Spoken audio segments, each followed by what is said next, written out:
Hello everyone, today we're working on a 2013 Dodge Durango 3.6. Now all we're doing today is the front brake pads. Again, the front, let's see, it's going to be a Allen or hex, as some people will call it. Unfortunately, I did have to improvise on that part because I did not have the right size, so I used something else to get that out of the way. But it should be in a hex 12 or hex 10. It was one of those instances where I didn't have the proper tool, so we improvised. Alright, so get that retainer out of the way for the caliper. Once you have those two pins loose in the back, all you have to do is move it out of the way. The front brake pad is going to come right out. This is one of the more easier jobs when you have the right tool.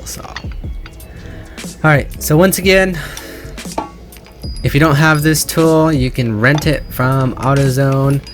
Unless you want to do the old school way of using some big pliers, I wouldn't do that. But anyways, this happens to be a dual piston. So if you have that, you would have been going back and forth between piston. If you have the dual piston caliper tool, then hey, power to you.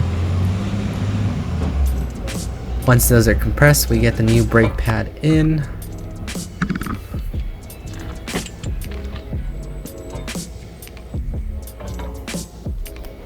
Caliper slides right in there,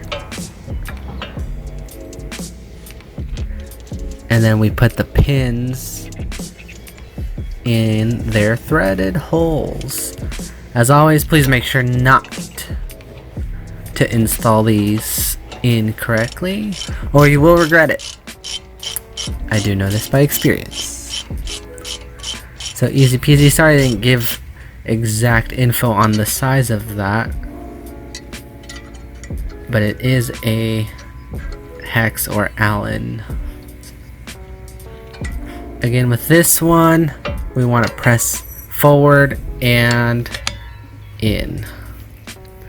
So once it sits in those little holes, I just give it one more smack with the hammer.